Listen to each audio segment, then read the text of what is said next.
Hello, welcome to today's Planter Session webinar, Big Events That Actually Build Churches. That's right, big events that actually build churches. And as tends to happen with the Planter Sessions, this one is brought to you very happily by the people at Geneva Push. Now, my name is Ben McEachern. I'm going to be your moderator today. Throughout the presentation, we encourage you very strongly to interact with our speakers, and you can do that by typing in questions in the question pane that's in the GoToWebinar control panel in front of you. We're going to be answering your questions live. That's right, live, straight after the initial interview. So make sure you get yours in early. Now, also, we're recording today's session. We're going to record it so we can make it available to you and to others afterwards. And we'll send you a link via email in the next couple of days once the file is ready. Now, before we get underway, though, we'd really like to thank our supporters who make these webinars possible. Now, Christian Super is one of the driving forces behind Geneva Push's Planter Sessions. Now, if you're a church planter and you haven't arranged superannuation for your church plant yet, we'd highly recommend you start with a chat with Christian Super. Now, their employer care team can set you up to pay super contributions for your staff online. You can do it online. It's quick, it's easy, and best of all, it is super that's invested biblically in line with your and my Christian values. So go to christiansuper.com.au. Now, also making things happen at the Planter Sessions are the team at EA Insurance. If you haven't sorted out the insurance side of church planting, we know there's heaps to think about, but this is a big thing you got to think about. If you haven't sorted out the insurance side of church planting, we'd also highly recommend you start with a chat with EA. Now, EA can help you sort out everything from public liability to building, property and contents insurance, as well as let you know about all those issues that you haven't even thought of yet. So go to ea.org.au. Okay, now it's on to the business at hand. Our host today is Scott Sanders. He's Executive Director at Geneva Push. I know he is very excited about today's topic. So without any further ado, I'm going to pass over to Scott to introduce us to our expert guest today. Over to you, Scott. Thanks, Ben. Well, great, thanks, Ben. It's a pleasure to introduce Toby Neal. Let me tell you a little bit about Toby. Toby originally studied accounting and finance and worked in the industry for a couple of years before moving into church work.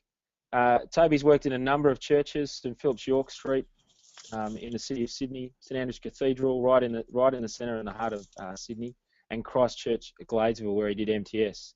In 2011, he graduated from Moore Theological College, and he's an ordained deacon in the Anglican Diocese of Sydney. But what about his life? Toby lives in Surrey Hills. He's married to Liz, and they've got three kids, Maisie, Evie, and Archer. And Toby especially enjoys training for triathlons, having completed in 2 Ironman distance triathlons. Great to have you here with us today, Toby. Great to be here. Thanks, Scott. Toby planted Vine Church a little over 3 or 4 years ago. It'd be great, Toby, if you could sort of tell us the story of Vine Church. Yeah, so when I was 19, my dad grew up in a Christian home, and I was surfing overseas with my brother, and my dad was worried for our safety, and because we're surfing on coral reef, and he came to me one day and he said, "Toby, why do you risk your life doing something that's ultimately meaningless when you could risk your life telling people about Jesus?" And that was kind of a turning point in my life, because I'd never thought of the adventure of telling people about Jesus. And from that point on, started reading missionary biographies, one by C.T. Studd, who said, "Some want to run a chapel, some want to live within the sound of a chapel bell. I want to run a rescue mission within a yard of hell." It was those kind of examples which fired me up for reaching the world for Jesus. Originally wanted to head over to Pakistan or Iraq and literally risk my life telling people about Jesus, but took me a while to realize that wasn't where my gifts were, in that kind of crossing over so many cultural barriers, and it wasn't what my family would be able to manage. And then started thinking, so does Sydney need missionaries? Does Sydney know Jesus? And came to the quick realization that Sydney needs missionaries sent to it, because we're so Christianity is in such decline and in such a minority. And so during that period, we started looking around Sydney. I started reading books and kept coming back to something. Peter Berger kept being quoted as saying that the single most effective evangelistic strategy known to men is church planting. I wanted to reach lost people. So then we started thinking about church planting. Where in Sydney are there lost people? And we identified the area between the city and Mascot and out to Bondi as an area where there's a large proportion of people not in church, highly skeptical, a large proportion of 18 to 35. So the largest proportion of 18 to 35s anywhere in Sydney were in the area between the city and Mascot, and that was looking at some research which was saying that churches typically are good at reaching kids and youth, but we hemorrhage when kids go to university, and during that kind of 18 to 35 phase, when people start having kids again, they come back to church. So we thought, well, we need to go after that crew. Where are they living between the city and Mascot? Are there many Christians there? Not many. So we'll go there. And so we chose Surrey Hills mainly because there was a great venue to meet in there. I thought I'd just share, so here's a couple of photos of Surrey Hills. I thought I'd share what we focused on during the different phases of church growth. So when we're small, there should be another slide. That'll show our very first Sunday. Yeah, terrible photo. That was our first Sunday, about 16 friends meeting. And right in the beginning, we're thinking about context. What's the context we are sent into? I challenged this group of people to think, if they were missionaries in Japan and they got off the plane in Tokyo airport and they were sent there, what were the kinds of things they were going to do? And they all said, learn the language, meet people, build connections, understand the beliefs of the people that we've gone to, etc. And I said, well, you are missionaries sent to Sydney. We need to do this for Sydney. And so we spent a lot of time thinking through the culture of the city, particularly the skeptical, professional, young, single class of people in the city, and did some workshopping with our core team, did some neighbourhood walks just to watch what's going on in the area. So I guess between 0 and 15, that really was, we're thinking about context. Then between 15 and 30, as we started to grow, a couple of people joined us. We started thinking about what's the culture of our church going to be. And there was one line from John Stott which really affected us and was quite relevant in the area we are. He says that truth becomes hard if not softened by love, and love becomes soft if not strengthened by truth. By which I take it he means that as a culture, our church culture needs to be both one of truth and love. We're in an area where people protest the Mardi Gras, they protest the liberalization of society, etc., etc. And we realize we need to retain Christian convictions in moral issues, but we hold those differences with grace and love and patience, that as people come into our church and their lives aren't all together, even if they're claiming to be Christians, we're patient with them. It's not that we're compromising on the truth, but we're patient and loving, and we realize it takes people a while to change. So we really tried to build a culture of love and truth. As we grew from 30 to 50, our community groups started to take off at that phase, and our community groups in the city, people live, despite the large number of people in the city, people still live quite lonely lives, and there's this sense that there isn't a profound sense of community. And so our community groups, we were reacting to the idea that they're just Bible studies. They are Bible studies, but there's more to it than just reading Bible together. There's prayer. We share meals together, and that's because you eat with people you're genuinely interested in being friends with. we gave each group a mandate to think about how they would reach their friends with Jesus. And so community groups became quite prominent during the 30 to 50 phase and growing more leaders and planning new groups. Between 50 and 70, we started thinking about campaigns using our Sunday preaching series, not just as a preaching series, but as a marketed campaign which attracted people. I think this photo is a photo during that phase when we used a campaign called A Touchy Subject. It was on love, sex, and marriage. We called it A Touchy Subject. We marketed it well, and we had lots of visitors come into our church in the middle of the year, so the June-July period, which typically attendance drops for churches. That was the first and only time as a church we've grown in number during that period. and it was just a great campaign for that time. And so thinking about preaching series, not just as educative moments in the life of the church, but trying to translate the application of the series into a powerful proposition to bring people along to church during that. And then from 70 to 100, we started thinking about courses. We really hadn't got an evangelistic course off the ground. Before then, I was just doing Christianity Explored one-to-one with a couple of people, and we really lacked traction with that. We turned that into a course over dinner with a group, and immediately we saw traction, started seeing lots of people come along. So we implemented that, and we started adding a little bit more complexity to church life by adding some other options people could opt into for courses. So that kind of brought us to 100.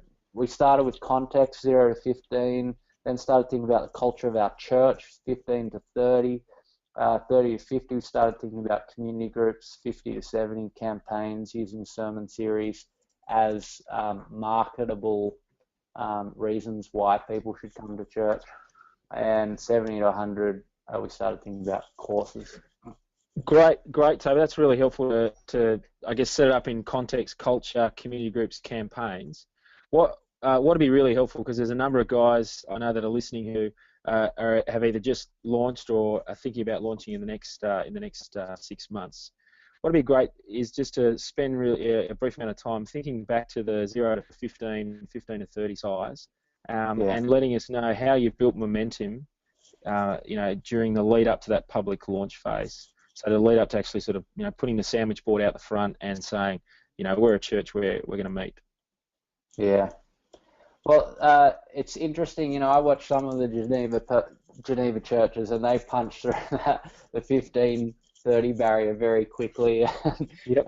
And I'm very jealous of that, because when you're 15 all the way up to 30, you just feel pathetic. And some of you are at that moment right now, and you feel like there is no momentum, and you've just got to keep going. That was the most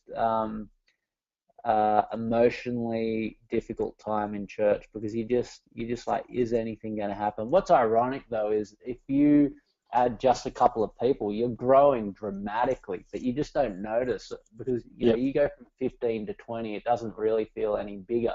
That's a significant percentage growth in your church, so you got to celebrate that. You just got to keep going.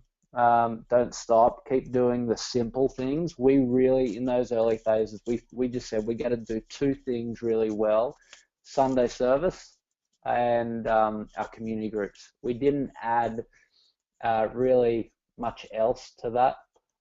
We were praying that our people would reach out to their friends. They did that very, very slowly, but we just did those two simple things.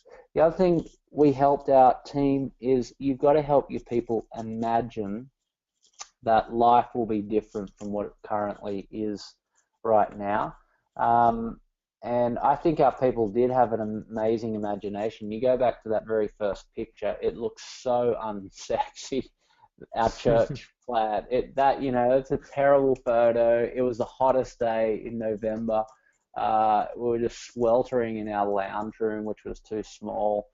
But I think our people imagine something different. That isn't what we're going to be.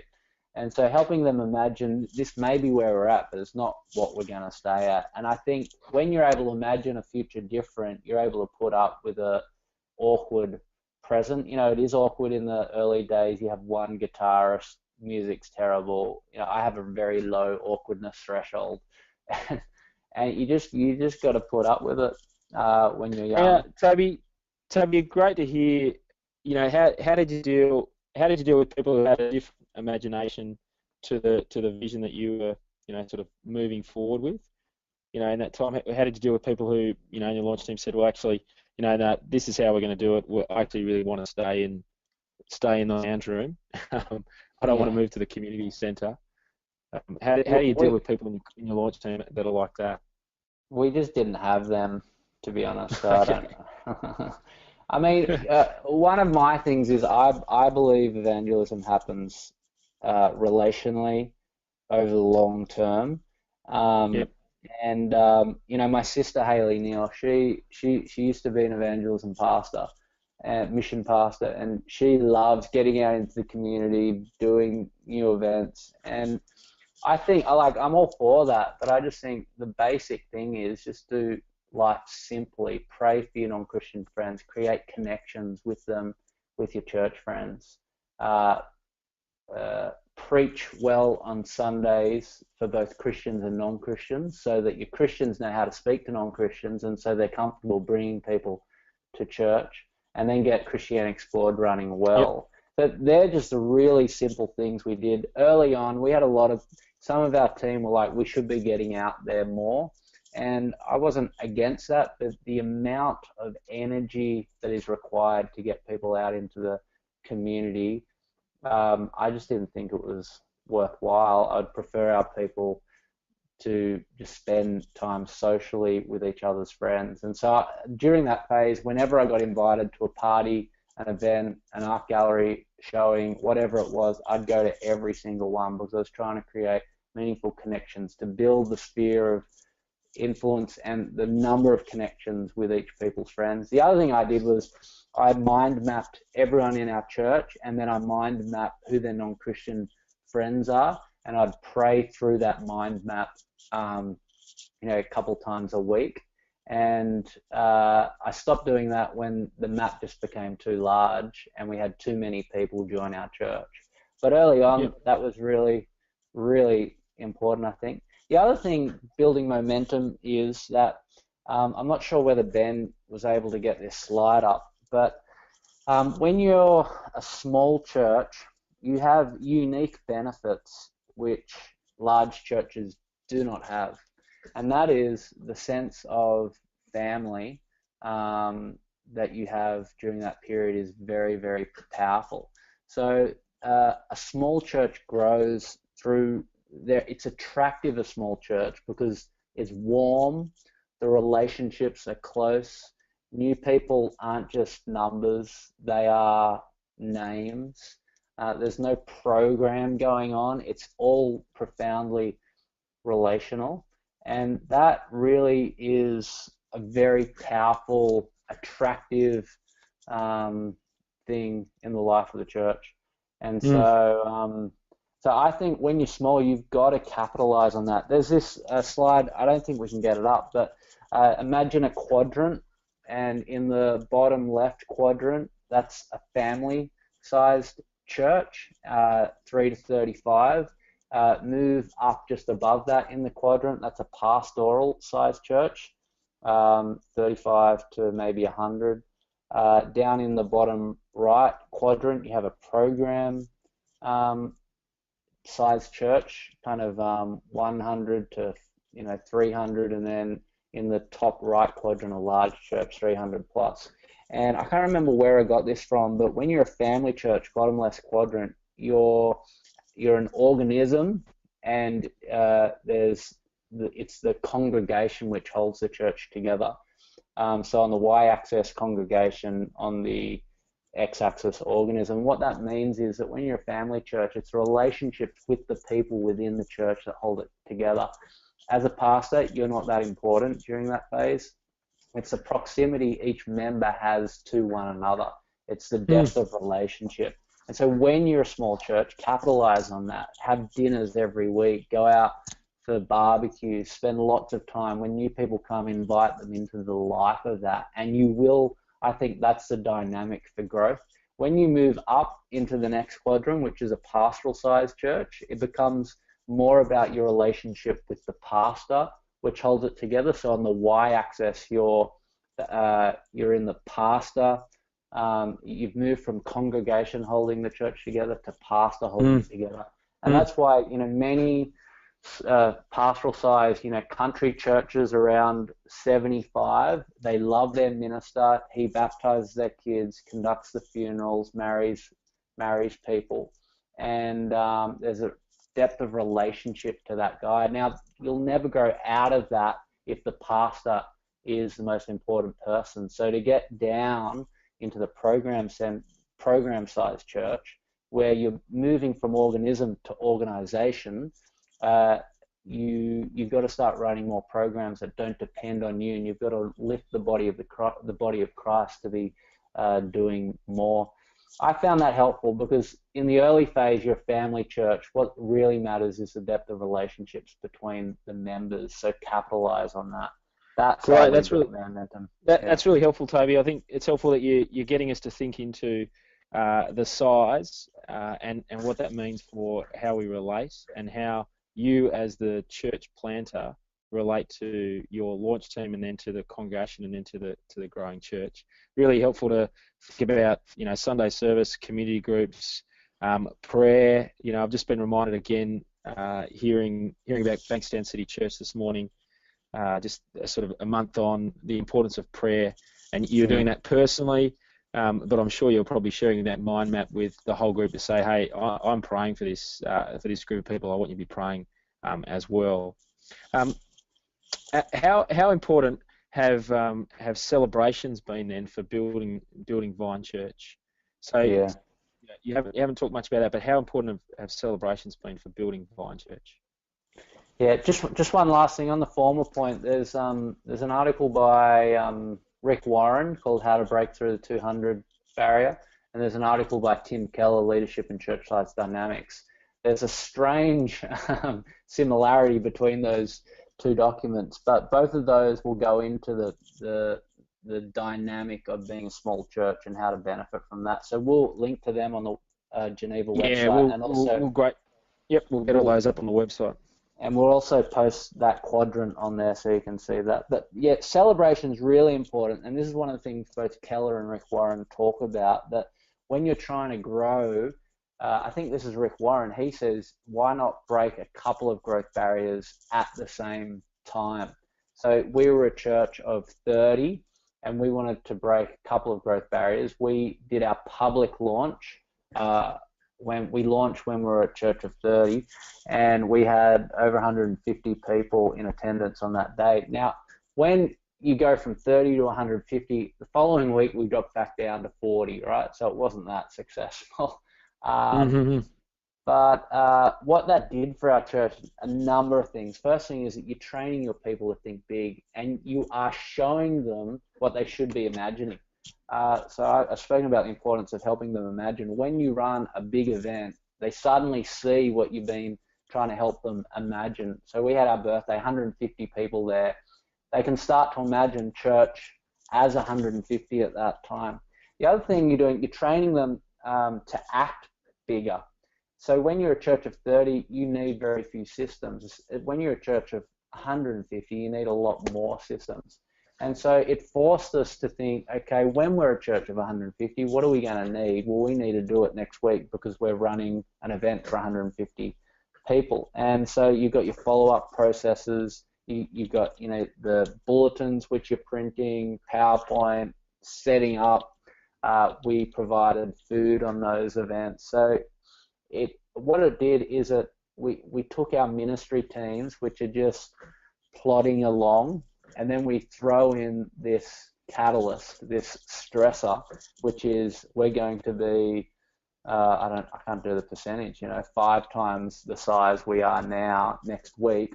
What are you going to do differently? And that forces them to step up, take initiative, and start leading those ministry areas in more effective ways. And so the things we learn for when we jump to 150 start getting applied back when we're back at 40, and it actually starts helping us grow from 40 to 50 to 60, etc. The other thing is it helps us start planning venue challenges. So we were a church of roughly 70 when we had our first birthday, and we realized we couldn't fit in the library we were meeting for our first birthday, and so we had to find a venue. We found this place in Surrey Hills which had been gutted. They've since put a great cafe in there called it's the Paramount, the old Paramount building, but we had it just as a warehouse. There it is. And so we booked it out. Gav Mork at City Light gave us some chairs for the night, and we grew to there was over 200 people that night. But that started forcing us to think we're not going to be in the library for the long term. We're not permanent there, and that if your people become comfortable in the space they're at, you'll never grow. And so that was really helpful in helping them not be comfortable so there. Toby, what's really helpful as you speak there is your emphasis on training. So not only training people to think, but also just the putting on of the event actually forces people to think into systems and processes and work them out, because you've got that, as you say, that crisis or that event that forces you to do that. Can you tell us how do you pull off a big event? Someone might look at a 200, getting together a gathering of 200 people or 250 people as something that's just too big. I'm struggling just to get 50 people meeting up every week. How do you pull off a big event? Yeah, so firstly, you've got to plan for it, not weeks out, but months out. When we did our launch, we were planning to launch in February, March that year. We wanted to make sure, so I'd done the graphic design, which was terrible when we planned it, and then we commissioned a local graphic designer to do some work for us, and we thought, let's save that design reveal till when we launch. So and so that just brought more momentum to the launch. So I think that's first thing, plan well out and plan it as a big special event. Think about when people in your area get together for a celebration, how do they celebrate? And so if you're living in Darling Point, I would get probably a string quartet, and it'd be, champagne and that kind of thing. If I'm, down on the coast, it'd be, thongs, a barbecue, and some dreadlocked guy singing on his guitar. That's the kind of thing. In Surrey Hills, people get together regularly for art openings. We called our public launch, we didn't call it a public launch. Someone said, what's a public launch? That's what you do with a boat. You launch it. And so we called it an opening, because when an art gallery, when a new artist showcases his work, they call it an opening. And we ran our launch much like an opening. You walk in, get a drink, there's great hors d'oeuvres, things like that. So that's the second thing, work out, okay, how does the people in your area celebrate, and do it well. I consider these events as our best marketing opportunities, that if people come and enjoy themselves, they will return and give us a hearing. So I just thought we should be spending more money on this event than on print marketing. I think we get great attraction by our friends inviting people than in just cold contact through the community. And so we spend a lot of money on that. The other thing, just a couple of practical things. Find the person who can run events in your church. I've always found women are much better at it than men for some reason. They're good with the details, checklists, things like that. Find that kind of person. Make sure your communications is good on the night. Get lots of photos. So this is our second birthday, and we had a great photographer, Ben Herman, come along and get some great. The photos are one of the most powerful things. We put them up on Facebook. They get the most traction of any of our communications. These photos are more powerful than any flyer we could produce. It showcases what we're on about as a church. People are having fun, that people can relate to those people. The photos are just nice, they're inviting. So you get a photographer for the event, and then plan the follow-up after the event. At our third birthday, we had over 50 first-time visitors at the event, and that just takes a long time. Our whole follow-up process is, we've really worked hard at that. I think it's probably one of the best things we do as a church. We have our welcomers log on to a closed Facebook page on Sunday nights, and they write down all the new people they have met on the night, and write a quick comment about them. At the end of that process, we have an admin girl add all the names of those new people to a database, and then on the Monday morning, we go through the list with the staff team, and we talk about who did we meet. And then in the Arvo, I send out emails to every visitor inviting them to dinner at my place. I say something like, I'm not sure if you're just visiting, but if you're thinking about staying around, love to have you over for a dinner just to get to know you and for you to hear a bit more about the church. So we try and do prompt, personal, practical follow-up, and it's very difficult for a big event because you have so many visitors. And I'm interested, Toby, why are you the one that meets up with everyone? Why is it that you're the person having dinner with everyone in that follow-up process? Yeah, so I know Salt Church. I think Andy's the one who does that. I'm not sure what Dan's role in that is. It's so important that I don't want to drop any balls on this. So that's still why I'm holding on to it. Secondly, for new people coming to our church, I don't see many of our members much or involved much with them anymore. I don't run a community group. I don't do anything else much with them. I preach every Sunday, and they've got to sit under my preaching, so it helps them if they know me being in my house. Thirdly, we just make it a really special night.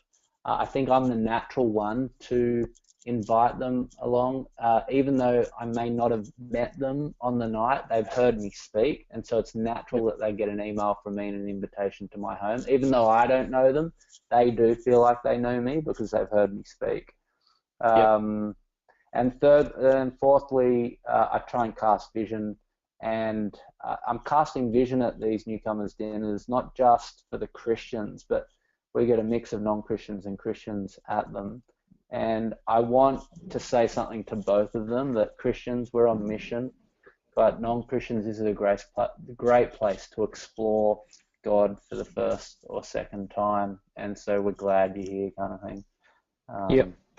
I think as we grow in size of the church, I've got to start relinquishing my control over that process. But in order to grow your church, the follow-up process is the most important thing. I think Tim Sims, he said, if we could just improve, the average church of 100 has 1,000 people come through its doors every year. If you could just slightly improve how many of that other 900 you retain, we would be growing our churches. And so I heard that very early on in the church plan. I'm like, okay, our follow-up process has to be exceptional. We will grow the church through that, if through nothing else. So that's why I do it. Yeah. We've got a question from the audience. So Dan asks, and it relates to follow-up. Dan asks the question: how have you tracked people who visited your events? So you've spoken about using Facebook groups of people taking names and who knows that person.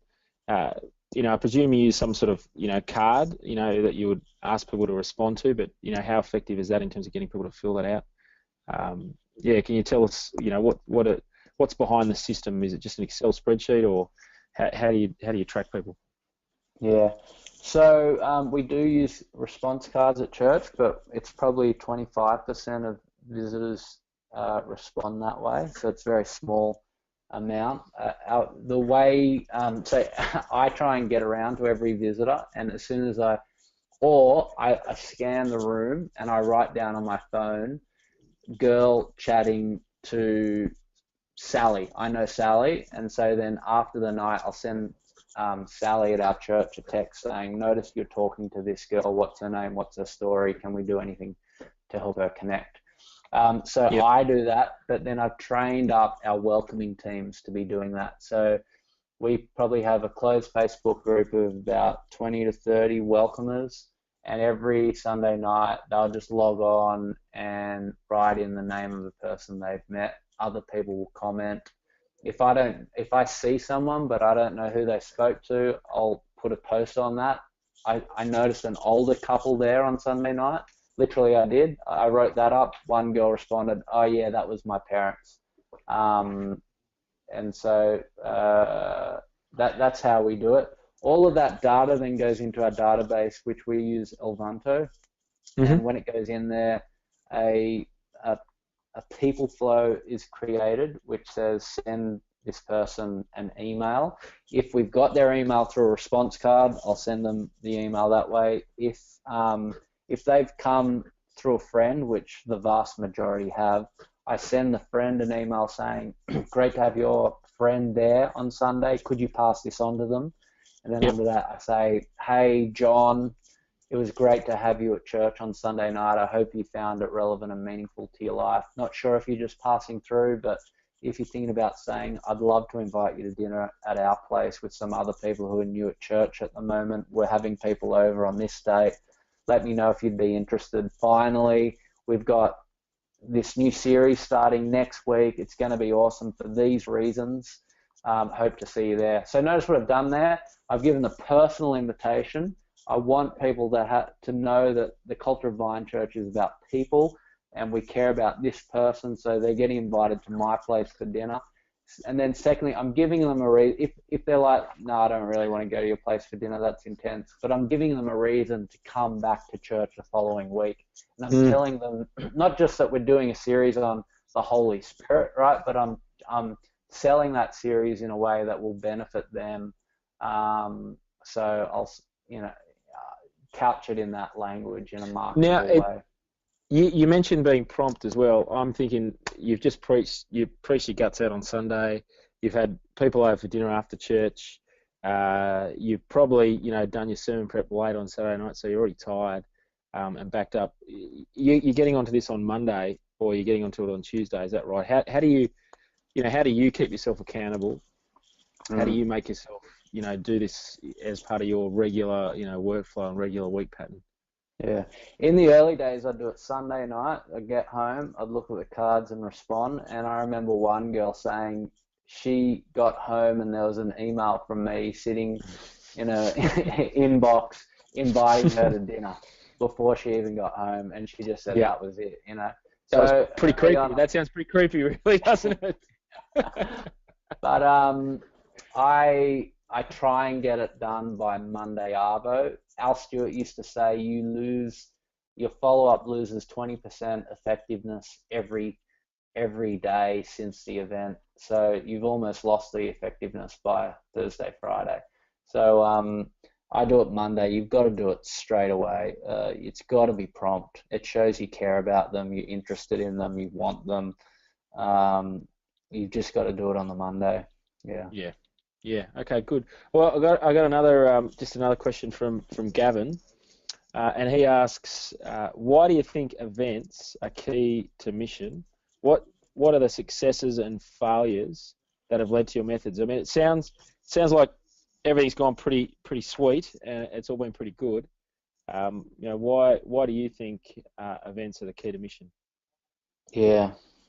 I don't think they're the key to mission. I think for me, the key to mission is just doing the simple things well, which is Sunday service, our regular Sunday service, where I'm preaching Christ every week in a way that helps Christians and non-Christians. It's accessible for both groups and edifying for both groups.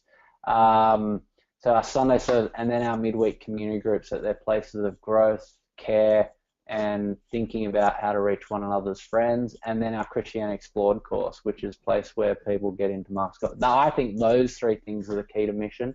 If I had to get rid of anything, I would never get rid of those three things. But I do think having a big event, it creates momentum, which excites your people to keep being on mission.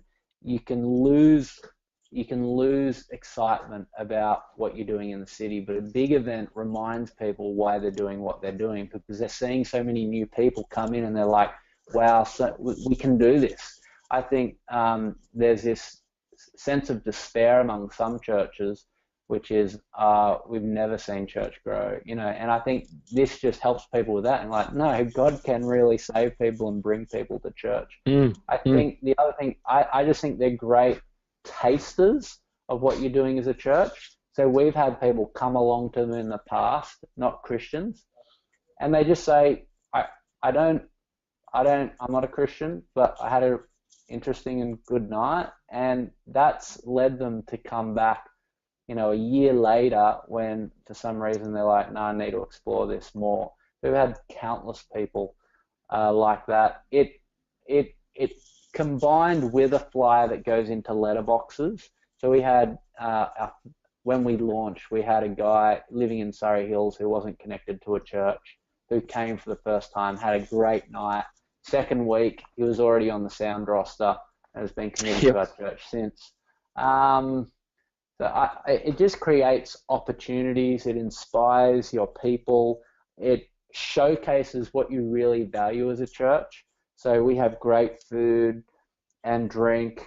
I cast vision on the night. So I always preach on, when we do our birthdays at least, I preach on something from the Gospels to remind Christians what we're doing, and then to tell non-Christians why we think Jesus is relevant to them.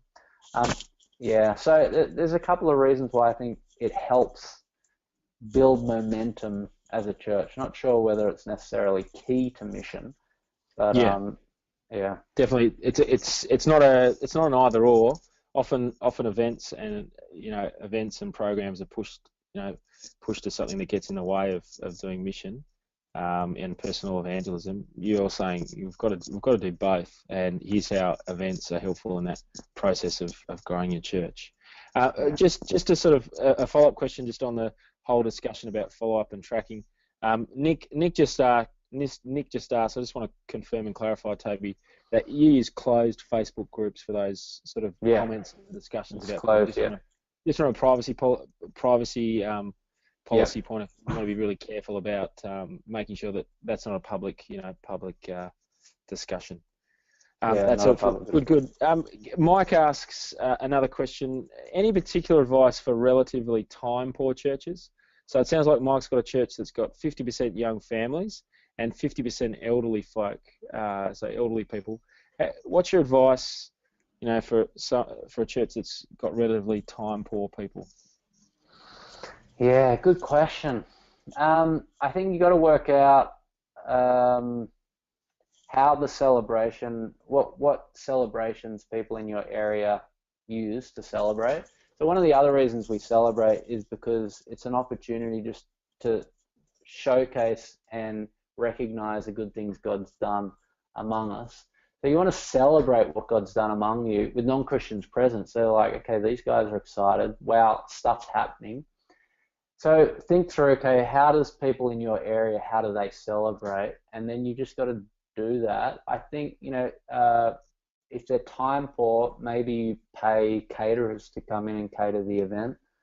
Maybe you export, you recruit you pay graphic designer to do that work. I think as a church planner, most of us, you're a generalist, so you somewhat are okay at planning. So plan it well in advance. Gather a team, inspire them with what you're doing, and they will give their time to it. We've all got the same amount of time. Young families don't have, they've got other priorities which they're giving their time to.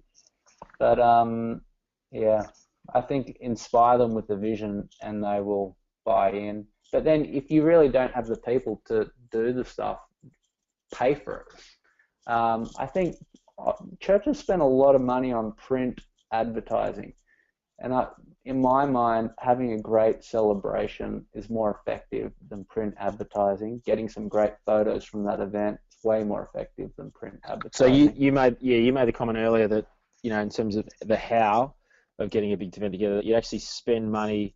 So when you're saying if people don't have time, you spend money getting a caterer in potentially to provide good food, or rather than getting 5 families to provide 5 salads, you just go down and buy the salads. So where possible, outsource what you can, so that you're not putting a burden on the group of people. You're giving them the opportunity to bring people along, and get the thing happening. Yeah. We've got another question that's come on about church camps. So in some ways, church camps, weekends away, they're a big event as well. What do you see the value of church camps, weekends away, in growing the church? Because I noticed one of the slides that we had there was, or one of the pictures we had earlier on was church camp, especially in that 15 to 30 context. So again, in the 15 to 30 context, the growth dynamic is the relationships between the people. So you've got to go away together. You're not going to grow unless you're strengthening those relationships, and you are doing what at your size you're meant to be great at. And so if there's no depth of relationship during that family-sized church, you're never going to grow. So and I think camps just help that immensely. I mean, our context is large amount of singles they're very busy, they're professionals, but they're very lonely, disconnected. A lot of them are new to Sydney. And so we just load up. They say we don't have time for stuff, but make it social. Of course they've got time for it.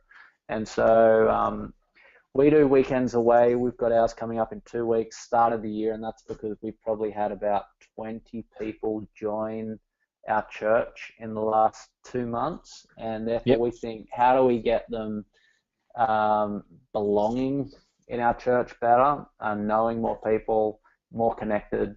Church camps really help that. We also have man camp, where the men go away camping. The dads went away camping a couple of weeks ago. We have gone to Engage in the past. We set Engage conference at Katoomba convention site in August, I think it is. And then we send our community groups away together in May, and that's because the depth of community is a function of how much time they spend with one another, and so we spend a lot of time together. I just know personally, I grew in commitment to my church, and I grew in my understanding of God. The most significant moments were those camps, and so we run a lot of them. We think they're very important. I've got a question on social media from Brendan. What other social media tools have you used in growing your church? So you did speak about the importance of photos and taking really good quality photos. Is that so you can share them on Facebook and tag as many people as possible? How do you use social media as well to grow your church? I mean, that could be a topic of a whole webinar, really. Yeah. So we'll just get a brief answer.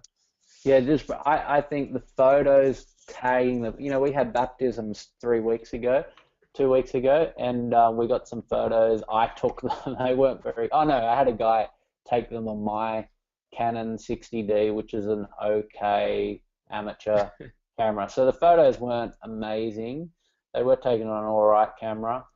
And then we just tagged people, and our Facebook traffic in that week, it was completely, so many more people saw the life of our church. It was the best advertising we could have done.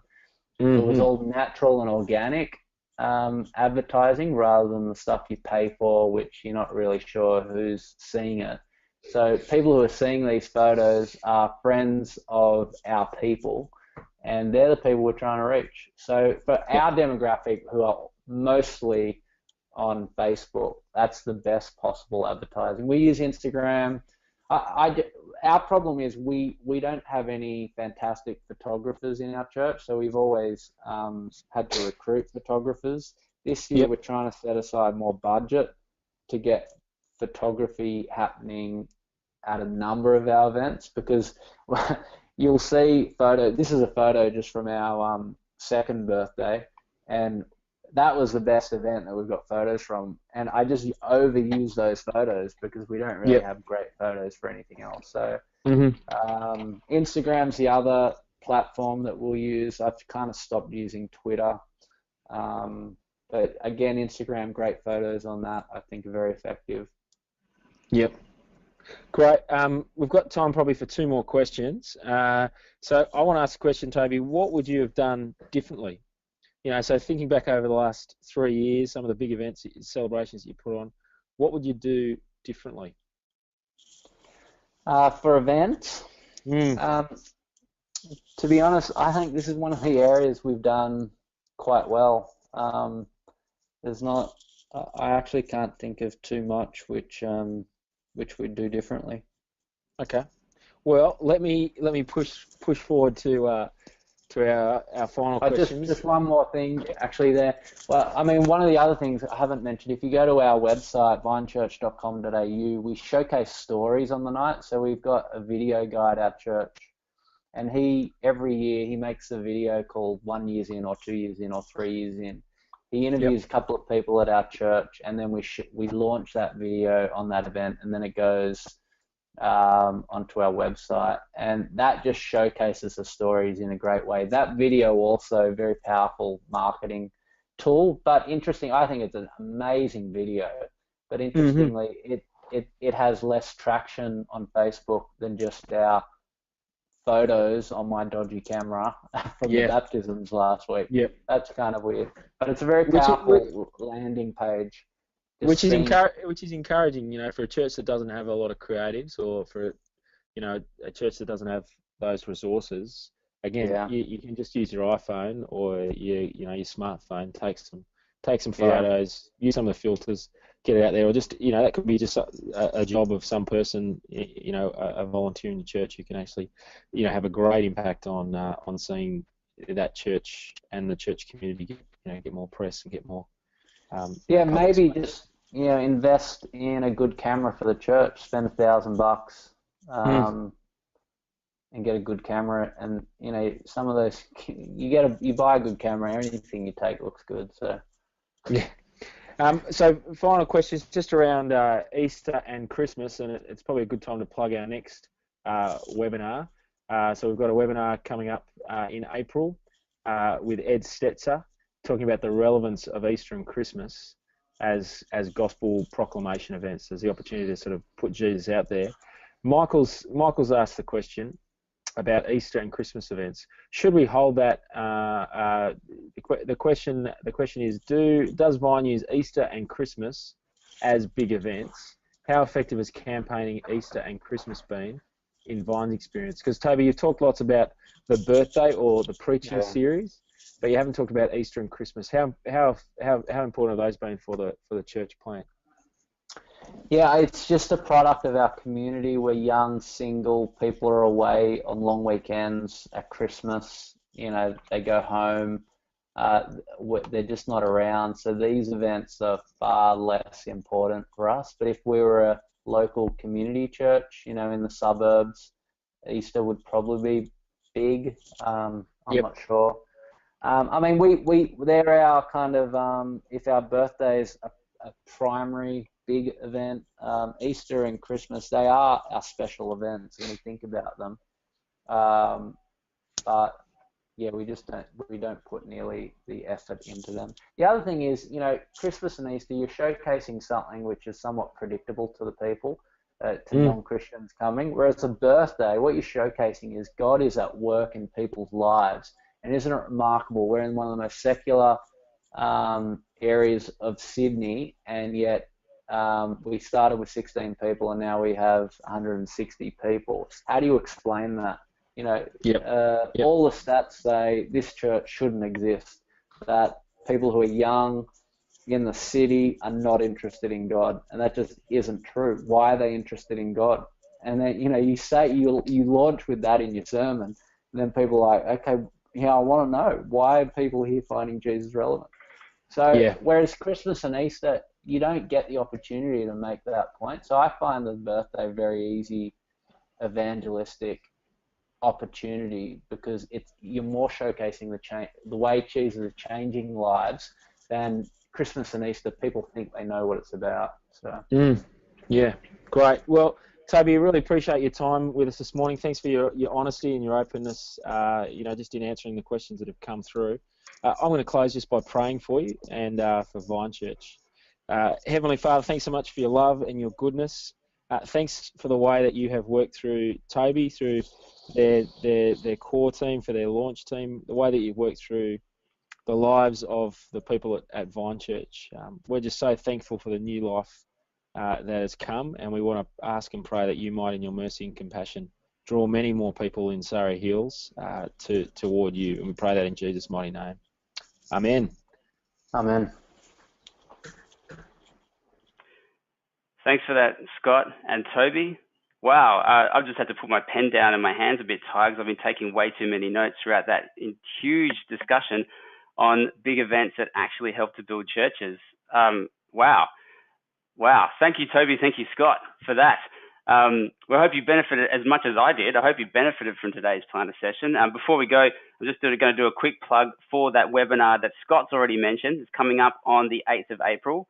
It's happening at 9:30 a.m. and it is with Ed Stetzer on that topic of are Christmas and Easter losing their gospel edge. We know you're going to want to tune in for that. And as I mentioned at the start, we have been recording today's session.